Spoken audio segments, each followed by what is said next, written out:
नमस्कार। रिश्तों की पाठशाला में आपका फिर से एक बार स्वागत है। अगर मैं आपसे पूछूं कि आपके सबसे बड़े कॉम्पिटिटर कौन हैं, तो आप कहेंगे आपके पड़ोसी, आपके दोस्त, आपके सहपाठी या फिर आपके सहकर्मी। मगर साइकोलॉजी कहती है कि आपका सबसे बड़ा कॉम्पिटिटर जो है, वो आपका पास्ट है। आप जानते हैं हम अपने आप को कंपेयर क्यों करते हैं?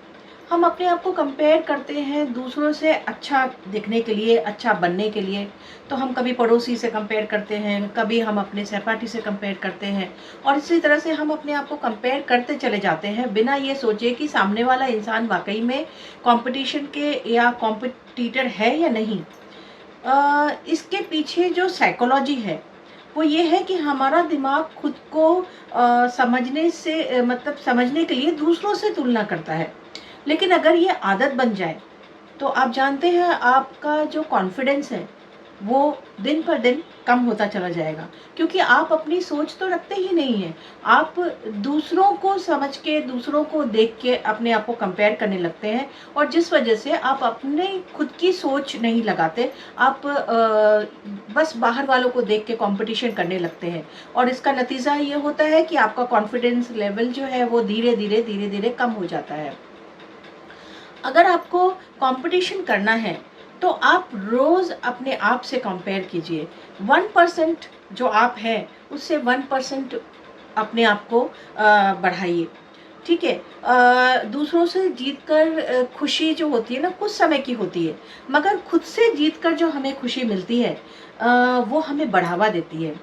वो कैसे? कि जब आप जीतते हैं तो आप ये सोचते हैं कि देखो कल मैं ऐसा था मगर आज देखो आज मैंने अपने आप को कितना अच्छा बना लिया है। जैसे सपोज़ आप रील भी बनाते हैं तो जो आपकी शुरुआत में जो आप रील्स बनाते हैं उसमें वो दम नहीं होता। मगर आप उस वक़्त में ये सोचते हैं कि आपने बहुत अच्छा बनाया है, मगर बाद में जब उसे देखते हैं तो आप सोचते हैं कि नहीं, इससे ज़्यादा अच्छा मैंने बाद में बनाया। और वो भी जो आपने बनाया होता है वो आगे चल के वो भी हमें फीका दिखाई देता है। तो ज़्यादा बेटर ये होता है कि हम अपने आप को खुद से ही कंपेयर करें।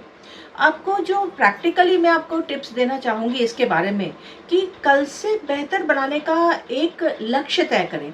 अपनी पिछली अचीवमेंट्स को पहले आप किसी नोटबुक में लिखें कि आपने क्या-क्या अचीव किया है और फिर आप धीरे-धीरे उसी नोटबुक में टिक करते जाएँ कि आपने कितना एनहांस किया है अपने आप को। अपनी सोशल मीडिया से प्रभावित होके खुद को मत आँकिए, खुद को कंपेयर मत कीजिए। अपनी प्रगति को, अपनी प्रोग्रेस को खुद ट्रैक कीजिए। और इस तरह से जब आप करेंगे ना, तो आपको खुद को महसूस होगा कि जो आपने अचीवमेंट्स अपने नोटबुक में लिखी होगी, उस अचीवमेंट्स में कितना ज़्यादा प्रोग्रेस दिन-ब-दिन होता चला जा रहा है।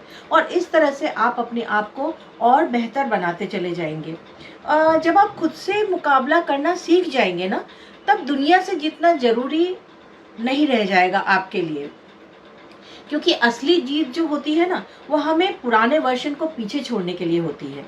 तो मुझे लगता है कि आपको मेरा ये टिप्स शायद बहुत पसंद आया होगा। अगर पसंद आया होगा तो मेरे चैनल को बहुत सब्सक्राइब कीजिए, मेरे वीडियो को लाइक कीजिए, फ्रेंड्स में शेयर कीजिए। मैं देख रही हूँ कुछ दिनों से मैं शेयर करना चाहूँगी कि मैं जब अपने व्यूज़ देखती हूँ या सब्सक्रिप्शंस देखती हूँ, तो आप लोग उसमें बहुत कंजूसी करते हैं। आप सब्सक्राइब नहीं करते, आप मेरे सारे वीडियोज़ को देखते हैं क्योंकि व्यूज़ मेरे बढ़ते चले जा रहे हैं।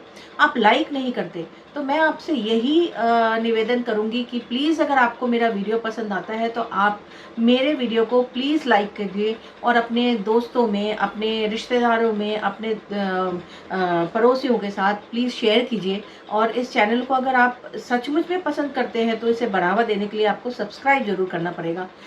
मुझे बहुत खुशी होगी अगर आप ऐसा करेंगे। इसके साथ ही मैं आपसे विदा लेती हूँ। नमस्कार।